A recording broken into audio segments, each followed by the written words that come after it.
उससे पहले सिंह साहब आपके पास आ जाती हूँ, आपके काउंटर्स भी ले लेती हूँ, लेकिन साथ ही सर कहीं ना कहीं एक हम सेक्युलरिज्म की बात करते हैं ना, उसमें बहुत सिलेक्टिव नहीं हो जाता है सर ये आदेश? ये आदेश बहुत सिलेक्टिव नहीं हो जाता है? और फिर सर कारोबार का बहिष्कार होगा, नुकसान उनका अलग होगा, ये भी तो एक इसका एस्पेक्ट है ना। पूर्णिमा जी देखिए, सेलेक्टिव तब होता है जब समाजवादी पार्टी की सरकार और कांग्रेस की सरकार एक आदमी की धार्मिक यात्रा पे छूट देती है, दूसरे धर्म के धार्मिक यात्रा को प्रतिबंधित करती है। सेलेक्टिव तब हो जाता है जब एक धर्म का व्यक्ति अपने धर्म की शिक्षा दे सकता है और दूसरे धर्म की शिक्षा नहीं हो सकता। सेलेक्टिव तब होता है जब एक व्यक्ति जो कह दे कि ये जमीन हमारी है, वो जमीन उसकी हो जाए, तब सेलेक्टिव होता है। भारतीय जनता पार्टी के सरकार में जिम्मेदारी से कह रहा हूं, धर्म देखकर कोई कार्रवाई नहीं होती, धर्म देखकर ये निर्णय नहीं लिया गया। ये कहा गया, भारत के संविधान में लिखा हुआ है कि सभी लोग, उनका संवैधानिक अधिकार है कि वो अपने धर्म के अनुपालन के हिसाब से अपना कार्य करेंगे। सरकार की जिम्मेदारी और जवाबदेही बनती है कि स्वच्छता से वो अपने धर्म का अनुपालन कर लें। मुझे लगता है कि आपने, जैसे अभी राणा जी ने एक सवाल पूछा था, भाई लौंग में और इलायची में हलाल किस बात का होता है, उस समय भी हिंदू समाज के लोग ये पूछ सकते हैं कि भैया इस देश में डिस्क्रिमिनेशन क्यों है, लौंग और इलायची में हलाल कहां से आ जाता है? चूंकि आपका धर्म अलाउ नहीं करता, इसलिए दूसरे धर्म के लोग आपका सपोर्ट करते हैं। आपको भी इस बात की सुनिश्चितता करनी पड़ेगी। ये स्वच्छता जिसमें पिता पुत्र के साथ भी दूरी रखता है, अगर पिता जा रहा है कांवड़ लेकर, पुत्र को भी कहता है कि तुम अगर गलत मांस मदिरा का सेवन कर रहे हो तो तुम भोजन नहीं बनाओगे, तुम हमारे पास नहीं आओगे, इसमें धर्म कहाँ आता है? धर्म वहां जरूर आता है जहां समाजवादी पार्टी की सरकार, कांग्रेस की सरकार धर्म देखकर, पूर्णिमा जी, एक पर टिप्पणी करती है और दूसरे पे नहीं करती है। मैं चुनौती देते हुए दोबारा समाजवादी पार्टी के प्रवक्ता से कहूंगा, जिस तरह से हिंदू धार्मिक स्थानों पे, हिंदू धार्मिक पूजा स्थलों पर, हिंदू क्रियाकलापों पर टिप्पणी समाजवादी पार्टी ने किया, क्या दूसरे पर किया? और एक एग्जाम्पल दूंगा, अभी रमजान का पवित्र महीना चल रहा था और मुझे लगता है AIMAIM के जो ट्रेजरर थे, उन्होंने कहा मुसलमानों को हिंदुओं से सामान नहीं खरीदना चाहिए, उससे हमारी आर्थिक तंगी आ जाएगी। मुझे लगता है समाजवादी पार्टी इस पे बयान नहीं देती। ठीक है, जवाब दे दीजिए। आप जिम्मेदारी से कपीश जी जवाब दीजिए। भारतीय जनता पार्टी ने कहा शुद्धता बनाए रखने के लिए, पवित्रता बनाए रखने के ऐसी डिस्पैरिटी करने वाले को, उचित कार्य हो गया, अब बहुत देर तक आपकी सुन ली, सुन ले, बोलिए कपीश जी, जवाब ले, आपका जवाब दे रहे हैं। देखिए, सिंह साहब ने जो बात कही है, अगर वो सत्य है, सिंह साहब की डबल इंजन की सरकार चल रही है। ये तो, अगर आप किसी के साथ डिस्पैरिटी कर रहे हैं तो आप प्रथम सूचना रिपोर्ट अंकित कीजिए, उसको जेल भेजिए। इनकी सरकार है, ये चूड़ी पहन के बैठे हुए, ये जेल नहीं भेज रहे हैं और कह रहे हैं कि वो क्राइम कर रहे हैं। अरे क्राइम रोकना आपका काम है।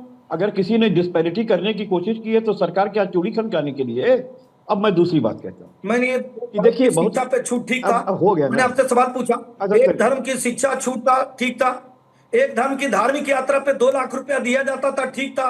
मैंने कपीश जी, हमने आपको सवाल पूछा। अब सिंह साहब हो गया, अब हो गया, आपने एक बात जवाब ले लेते हैं, जवाब ले लेते हैं। कपीश जी जवाब दीजिए। हम सारे जो बिटने यहाँ बैठे हैं सब प्रबुद्धजीवी लोग, कपीश जी आपकी बात हो गया। मैं बहुत साफ बात कह रहा हूं कि हमारे मित्र जिस बात का आरोप समाजवादी पार्टी या कांग्रेस पे लगा रहे हैं, ये एकदम तथ्यहीन बातें हैं। और हम लोग के समय भी कांवड़ यात्रा चलती थी, इस तरह की कोई दिक्कत नहीं आती थी। लेकिन आज सारी दिक्कतें हैं। हम एक बात कहते हैं, पूर्णिमा जी एक बात बताइए, सरकार को आदेश क्यों करना पड़ रहा है? भाई आदेश इसलिए न करना पड़ रहा कि कानून नहीं है, तब आप कर रहे हैं। अब जो आपका आदेश है वो संविधान के अगर जो है आर्टिकल 14 की उल्लंघना कर रहा है, तो फिर आपको मानना पड़ेगा ना कि समता और समानता के अधिकार को आप हटा रहे हैं। और निजता का कानून, प्राण एवं दैहिक स्वतंत्रता का अधिकार में क्या है? आप जबरन किसी की आइडेंटिटी जानेंगे? हाँ, अगर हमने क्राइम किया है तो हमसे जो सक्षम प्राधिकारी है वो हमारी आइडेंटिटी पूछ सकता है। लेकिन सुप्रीम कोर्ट ने भी तो लाइसेंस को लेकर तो अग्री किया ना सर। लाइसेंस को लेकर तो सुप्रीम कोर्ट ने भी कहा ना कि लाइसेंस और खाना कौन सा है, वेजिटेरियन है या नॉन वेजिटेरियन है, ये दो बातें तो बतानी होंगी। तो धामी सरकार ने तो लाइसेंस के लिए कहा ही है ना सर। पूर्णिमा जी सुन लें, लाइसेंस एक अलग चीज है और मेसर्स एक अलग चीज है। लाइसेंस आप बाकायदा ले करके उसको आप एलिमिनेट करा करके या तस्वीर में जड़वा करके पीछे लगा लीजिए, लेकिन जो मेसर्स का नाम होगा वो दुकान पे आता है, एलिमिनेशन पे वो बोर्ड पे नहीं जाता है। ठीक है, राणा जी का ऑब्जेक्शन है किस पे? राणा जी एक पूरी बात आ जाने दें। अच्छा 30 सेकंड्स में बोल लीजिए सर, 30 सेकंड्स। नहीं बस बिल्कुल। मैं दूसरी बात कह रहा हूँ कि देखिए, अब तो जो आप मूत्र जिहाद और थूक जिहाद की बात ये कर रहे थे, अब वो तो मूत्र जिहाद हिंदुओं में स्वयं ही हो गया है कि एक हमारे यहाँ का उच्च तबका बड़ी समस्या है सर आपको हिंदू धर्म में, बड़ी समस्या है आपको। मूत्र जिहाद आपको नजर आता है, मूत्र जिहाद आपको नजर आता है, थूक जिहाद आपको नजर नहीं आता, लव जिहाद आपको नजर नहीं आता, मूत्र जिहाद आपको नजर आता है। बड़ी समस्या है आपको हिंदुओं से, क्यों नहीं बन सकते? आपको बड़ी समस्या है हिंदुओं से। गौमूत्र की पवित्रता हिंदू धर्म में किस तरीके से देखी समझी जाती है, ये क्या कपिल श्रीवास्तव को बताने की जरूरत है सर? शंकराचार्य, ये क्या कपिल श्रीवास्तव को बताने की जरूरत है? आपको थूक नहीं दिखता, आपको थूक नहीं दिखता है ना, आपको बाकी गंदगी नहीं दिखती, लेकिन आप फौरन गौमूत्र पर आ जाते हैं। ठीक है राणा जी, जल्दी से ठीक है, जवाब ले लीजिए, जवाब ले लीजिए, जवाब ले लीजिए कपिल जी। फिर उसके बाद हजारी साहब और चक्रपाणी महाराज आपके पास है। उनके पर मूत्र छिड़का जाएगा, वो मूत्र जिहाद कहां से आ गया? आज बोलिए संजय। आज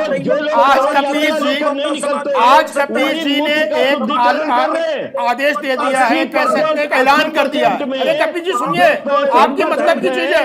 वही कपिल जी सुनिए सुनिए सुनिए, अरे सुनिए भाई साहब, मान्यवर सुन लीजिए, अरे सुन लीजिए।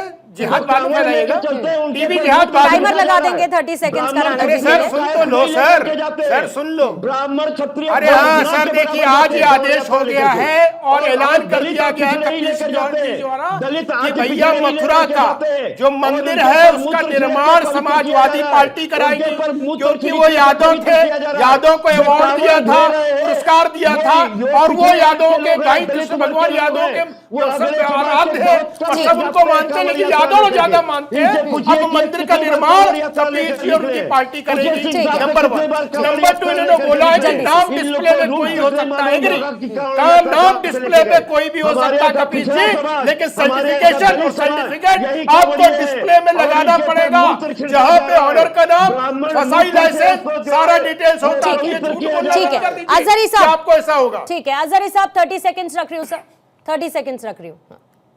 दरअसल मैंने पहले ही कहा था, चाहे राधे श्याम के नाम से कोई सलमान दुकान चलाता हो, चाहे वैष्णो देवी के नाम से चलाता हो, उस पर कार्रवाई होनी चाहिए, वो अपराधी हो। पहले भी कहा था, मैं ये बात कह चुका हूँ। लेकिन जो बड़े लोग बैठे हैं खाने जैसे कि आपको बताए, उन पर भी कार्रवाई होनी चाहिए, जिनके जो हिंदू हैं और वो हलाल के नाम से मीट हमको दे रहे हैं, तो वो हमको बेवकूफ बना रहे हैं। दूसरी बात ये है, ये जो सियासत है ये सिर्फ भाजपा सियासत कर रही है। भाजपा के पास देश को बताने के लिए कुछ नहीं है। भाजपा के पास देश को संजय जी सुनिए, संजय जी कौन सा हलाल था? अरे संजय जी सुनो ना, आप गोबर मिला रहे हो, आप आटा में मूत्र मिला रहे हो, गौमूत्र मिला रहे हो आटा में, आप हिंदू धर्म में रंग को कभी कहा जाता है पवित्र होगा, हमारे लिए वो नापाक चीज है। आप मानो पेशाब को मानो, आप पेशाब को पवित्र मानो, चक्रपाणी महाराज, हमारे लिए आप पवित्र है वो महाराज जी। 30 सेकंड्स रख रही हूँ सर आपके क्लोजिंग कमेंट के लिए, फिर चर्चा को खत्म करूंगी सर। देखिए अजहरी साहब के दिलो दिमाग में कितना हिंदुओं के प्रति, गौ माता के प्रति, गौमूत्र के प्रति नफरत भरा हुआ है। आप देखो सामने पूरा देश देख रहा है, आप इस तरह की बातें, अरे भाई हमारी आस्था उसमें तो है, आपको क्यों परेशानी है? समस्या आपकी तरफ से हो रही है अजहरी साहब, इस बात को समझना होगा। आप अपने लोगों को जो इस्लामिक जिहादी हैं उनको आप रोक नहीं रहे हैं, बल्कि थूक जिहाद का बढ़ावा दे रहे हैं, लव जिहाद का बढ़ावा दे रहे हैं, जो नाम बदल के कर रहे हैं। आज कल के डेट में हमारे किसी कांवड़ियों का अगर भंग होता है और स्थिति तनावपूर्ण होती है, कौन जिम्मेदार होगा? उसके जिम्मेदार तो आप ही होंगे ना, इस्लामिक संस्थाएं तो होगी ना। आप लोग सिर्फ हाथ पे हाथ रखे। ठीक है सर, समय नहीं है मेरे पास, बचाव करने लगते हैं। लेकिन संवैधानिकता, पारदर्शिता दोनों चीजें बहुत जरूरी हैं, लेकिन सबसे बड़ी बात यह भी है कि आस्था का भी सम्मान होना चाहिए, कारोबार का भी सम्मान होना चाहिए, और कम से कम लोगों को इसमें सियासत खोजने का मौका नहीं मिले, वो चाहे इस पक्ष में हो या उस पक्ष में, सियासत नहीं होनी चाहिए। बहुत बहुत शुक्रिया आप सभी का। सिंह साहब, अजय जी हमारे साथ, उनसे बातचीत बहरहाल नहीं हो पाई, कपीश जी हमारे साथ थे, चक्रपाणी महाराज, अजहरी साहब और संजय जी, आपका भी धन्यवाद चर्चा में शामिल होने के लिए।